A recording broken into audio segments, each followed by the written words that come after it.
The last 3 games give you kind of a chance to, in terms of figuring out more of the bench spots and filling in, kind of a trial and error thing, or how do you approach that?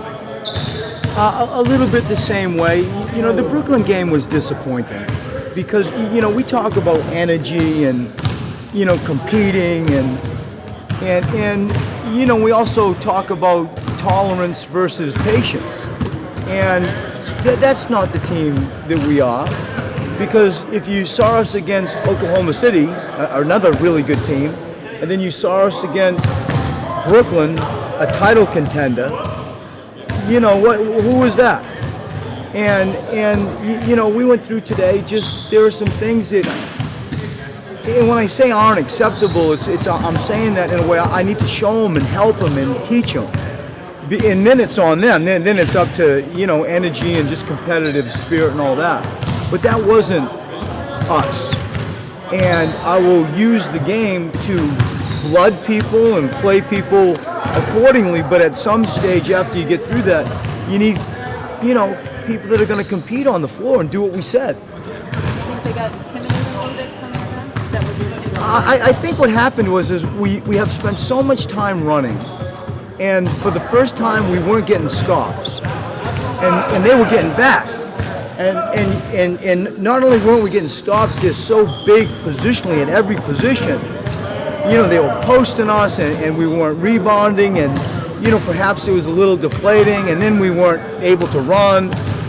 And we're not as organized, obviously, as we need to be once it becomes a half-court game. Personally, I feel naked. And I just, I'm a little bit lost along with them because we haven't invested time. We've spent so much time trying to get our defense right and run it. And so then it's a possession game, a half-court game like most NBA games are. I felt naked and I felt like that had a lot to do with a lot. We just couldn't get stops and we weren't organized in offense. The points of emphasis of the preseason games themselves stay. I guess you only have 3 preseason games left, so the points of emphasis before the games change. They don't. I'm going through a thing like, do I play those 3 veterans tomorrow? It's an 11 o'clock game. Do I give, some young guys some time?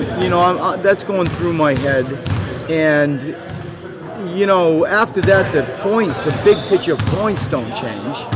It's more, how I'm going to play the team and get guys on the court to fairly evaluate. I wanted to give Khalif a real chance the last game, and he did. And you can sleep at night feeling like you did the right thing by somebody and try to help the team and somebody.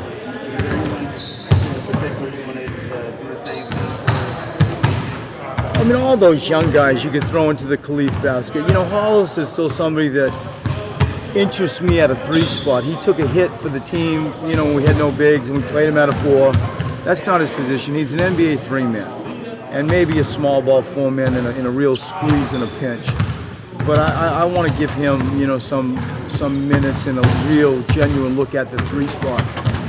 Does Vanderbilt have a good shot to make this team? Him and Khalif and Darius, all those guys are battling. And it's out in the open, there are no secrets, it's very transparent what all those guys' situation is.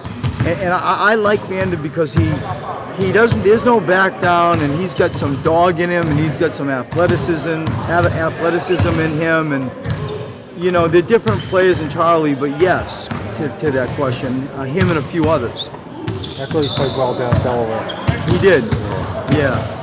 And all those guys that have a balance and they give the, not illusion because he is playing hard, but when you have that type of spark, it stands out. And that's what he does, that's what he is, and, Khalif doesn't have that type of wow factor when you see him, but there's a lot going on in Khalif too, so difficult decisions will have to be made. Any different logistics with the morning game? It's just pretty much been in the city. It's like my first game in London. We played Brazil at 9 in the morning to open the Olympic Games, and in the scheme of things, you did things differently there. Here it isn't. You're just in a rhythm. It'll displace practice. We practice at 11. We're going to play at 11. And that's sort of the mindset going into it. It's not going to be time for pregame film or pregame walkthroughs or pregame personnel, all those normal pre-game stuff that you do from a scouting perspective, that'll fly out the window in an 11 a.m. game.